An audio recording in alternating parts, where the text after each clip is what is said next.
Halo teman-teman, selamat datang kembali ya di channel aku Grand Monolog. Iya, gimana teman-teman kabarnya? Baik-baik ya. Semoga semua baik-baik, sehat-sehat ya teman-teman ya. Iya, jadi aku barusan sampai kantor ya.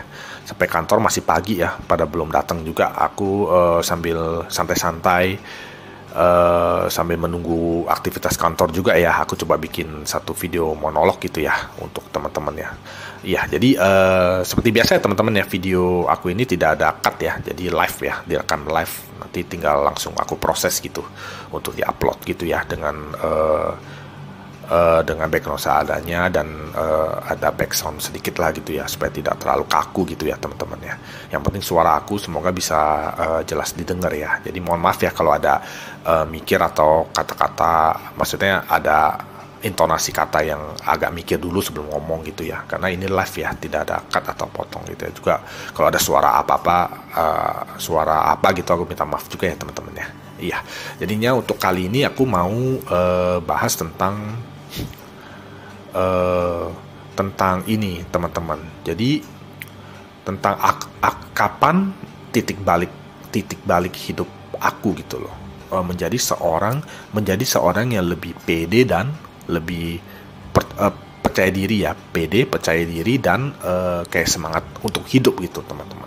Karena teman-teman tahu ya, hidup sebagai seorang indigo yang punya bukan keanehan, yang punya kemampuan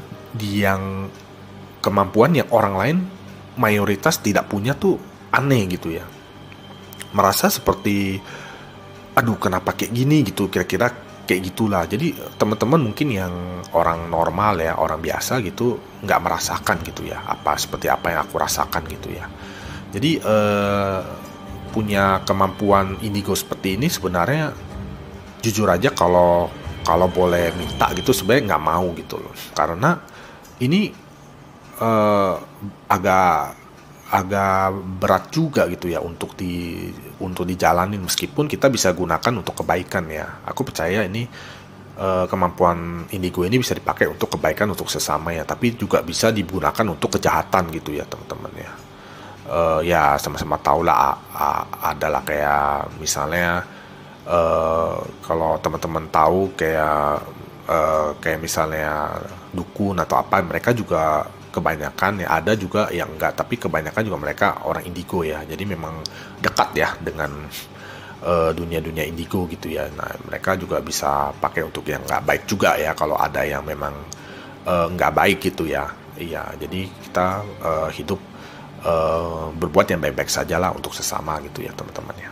Iya, jadi dari kecil sampai pada saat itu aku nggak percaya diri sama sekali, nggak percaya diri, nggak punya teman, merasa aneh, merasa lebih baik tidak melakukan apapun daripada nanti dibilang salah atau dibilang aneh gitu, kira-kira seperti itu. Jadi kayak ada rasa minder dan nggak percaya diri sama sekali gitu loh. Nah, karena aku merasa dunia ini cuma aku hidup sendiri, kira-kira seperti itu, yang punya seperti ini gitu. Orang lain, yang kebanyakan orang tuh enak gitu hidupnya, aku sengsara gitu, kira-kira seperti itu. Nah, sampai tiba saatnya ya, kita singkat aja ya biar tidak terlalu panjang ya. Sampai tiba saatnya itu di tahun 98 ya, ketika aku masih SD ya, ketika aku masih SD udah mau SMP ya. Nah, di situ ada namanya pertandingan, kalau teman-teman ingat ya, itu 98 ada Piala Dunia di Perancis ya, Piala Dunia di Perancis, yang akhirnya si Perancis yang juara gitu ya. Jadinya itu ada pertandingan, aku lupa pertandingannya kapan ya, maksudnya pertandingannya kapan gitu aku lupa. Aku cuma ingat pertandingan antara Italia lawan Prancis itu, kalau nggak salah udah di perempat final atau perdelapan final lah kayak gitu. Jadi intinya yang kalah udah pulang gitu, jadi bukan di grup lagi ya, bukan pertandingan di grup lagi ya. Jadi nah, aku ingat banget ya, pada saat itu aku taruhan bola ya. Aku jujur sama teman-teman, pada saat itu aku taruhan bola sama satu teman aku, itu 15.000 ya. Taruhan bola 15.000. Jadi pada saat tahun 98, 15.000 itu lumayan gitu ya, lumayan lah ya aku lupa, tapi lumayan, itu duit lumayan 15.000, bisa lah buat makan dan beli apa gitu. Buat makan enak lah ya, kira-kira seperti itu teman-teman ya. Jadi aku taruh 15.000 pertandingan antara Italia lawan Perancis. Nah itu aku kalah tuh. Itu pertandingannya kalau nggak salah malam atau tengah malam, aku benar-benar lupa gitu lah. Tadi di pertandingan itu aku kalah, aku pilih Itali, jadi yang menang Prancis tuh ya. Jadi aku kalah 15.000 gitu. Nah pada saat itu juga aku udah bikin perjanjian dengan Yang Maha Kuasa ya Tuhan, kalau aku tidak akan pernah berjudi lagi seumur hidup aku. Jadi aku pegang sampai hari ini, aku tidak pernah menyentuh judi itu, baik judi apapun ya.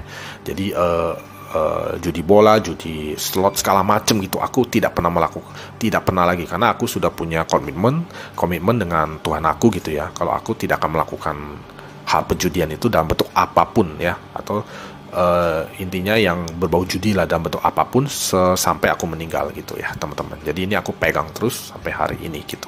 Nah untuk selamanya gitu sampai aku meninggal kelak ya. Jadi teman-teman juga jangan judi gitu ya teman-teman ya, jangan judi slot segala macam, jangan, karena tidak ada gunanya gitu teman-teman ya. Lebih baik pakai untuk yang lain gitu ya, apalagi untuk membantu orang gitu ya, lebih bagus gitu ya. Jadi aku kalah di situ, aku bilang seperti itu ya. Nah paginya itu, jadi itu kan pertandingannya malam.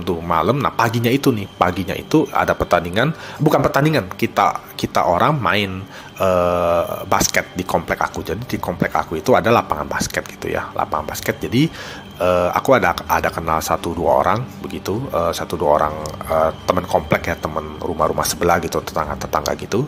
Nah kita main. Nah teman aku di situ kan juga ada ketemu orang random ya, jadi orang yang datang dari luar komplek juga ada ikut main gitu.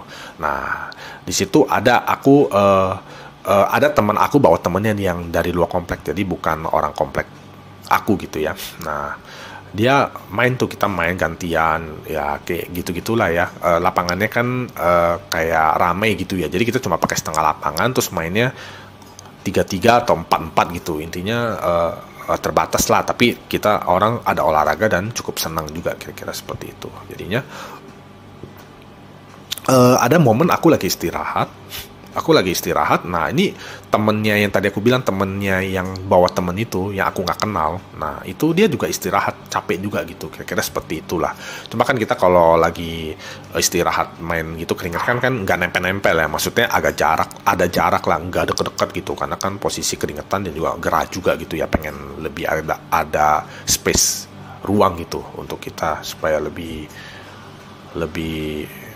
nyaman lah, kira-kira seperti itu ya. Jadi nah itu waktu kita lagi istirahat ini, ternyata si yang orang ini, aku nggak tahu kalau dia sebenarnya kayak aku gitu, indigo gitu, bisa lihat makhluk halus gitu atau hantu gitu kan. Nah dia lihat ke arah depan situ gitu loh. Jadi yang kayak ada pohon gede gitu, nah itu di sebelahnya dia lihat ke situ gitu loh. Terus aku juga lihat, ternyata benar, maksudnya aku lihat di samping pohon itu ada seperti wanita, kayak wanita, tapi dia kayak wanita, cuma pakaiannya nggak kayak pakaian kita gitu loh. Dia kayak pakai kebaya yang kayak warnanya kayak ada emas-emas gitu, kayak emas-emas hijau gitu loh. Jadinya ini orang aneh, sosok ini aneh gitu loh, kayak bukan orang kalau menurut aku, karena dia nggak ada bayangan juga, padahal itu mataharinya terik loh, jadinya panas gitu loh posisinya. Nah dia ada di situ. Nah aku lihat nih, ini orang ini kayaknya dia maaf ya, ada suara WA ya teman-teman ya. Jadi aku lihat orang ini tuh kayak dia bisa melihat sesuatu di dekat pohon itu. Nah aku mendekatlah ke dia gitu loh.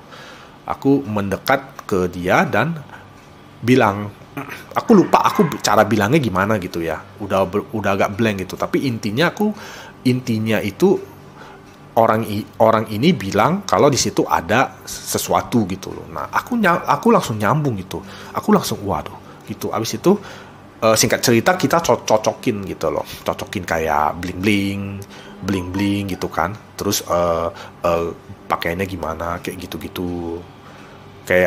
Nah itu di situ bener-bener 100% akurat gitu loh. Jadi apa yang kita sharing informasi sama orang ini bener-bener akurat gitu.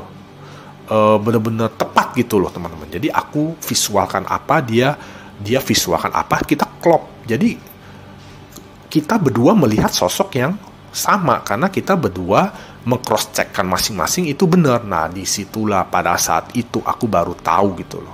Ternyata ada orang kayak aku di luar sana gitu loh, selain aku. Nah, di situ benar-benar titik balik hidup aku. Jadi di situ aku merasa semangat, juga merasa kayak ada harapan hidup gitu loh. Ternyata orang kayak aku ini ada gitu, bukan aku doang. Karena jujur aja sebelum tanggal yang 98 yang aku cross check sama orang ini, aku merasa hidup ini tuh cuma aku yang aneh gitu loh. Orang lain tuh, jadi ibaratnya kayak semua orang sempurna, aku nggak sempurna. Aku anggapnya seperti itu karena aku menganggap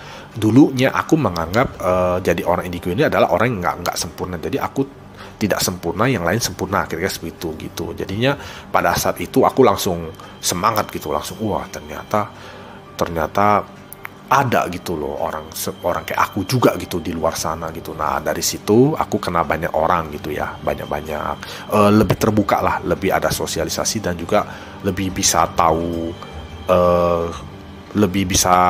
apa ya namanya situasi. Jadi nggak seperti dulu lagi yang dibilang orang aneh. Jadi aku menjaga ya supaya aku tidak dianggap aneh. Jadi aku kalau ada apa-apa atau ada sesuatu yang gimana ada hantu atau apa, aku biasa aja, cool aja gitu, kayak nggak ada apa-apa gitu, padahal aku rasain, kira-kira seperti itu. Jadi lebih membuat diri aku supaya bisa lebih diterima banyak orang lah. Nah, itu aku cukup berhasil sih. Jadi mulai dari situ aku mulai ada teman gitu loh. Iya, jadi itulah kalau teman-teman mau tahu titik balik hidup aku ya pada saat itu. Cuma masalah kecil itu aja, itu benar-benar sangat merubah hidup aku gitu teman-teman. Dari situ aku kenal banyak orang indigo juga sampai sekarang gitu ya. Ada beberapa teman aku yang sama-sama indigo juga gitu. Jadi benar-benar luar biasa lah. Aku nggak bakal lupa lah hari itu. Hari itu adalah hari setelah pertandingan Piala Dunia antara Italia dan Prancis, di mana aku kalah taruhan 15.000. Sehari selanjutnya itulah hari yang sangat indah ya buat aku ya, benar-benar sangat indah, dan aku merasakan sekali kenyamanan dan juga rasa semangat ya untuk hidup gitu teman-teman. Iya, ya mungkin cerita ini agak lucu dan terlalu lebay ya mungkin, tapi buat aku itu adalah hal yang sangat berarti ya buat hidup aku ya teman-teman ya, meskipun cuma seperti itu aja gitu teman-teman. Ya paling seperti itu aja lah ya untuk video kali ini ya. Aku juga udah mulai mau kerja juga, udah mulai pada datang juga gitu ya teman-teman ya. Ya paling gitu aja ya teman-teman ya. Terima kasih ya udah sempetin waktu ya sebentar untuk menonton video monolog ini. Ntar kita ketemu lagi di video monolog aku selanjutnya ya teman-teman ya. Teman-teman semangat selalu ya. Ya terima kasih ya teman-teman ya. Ya.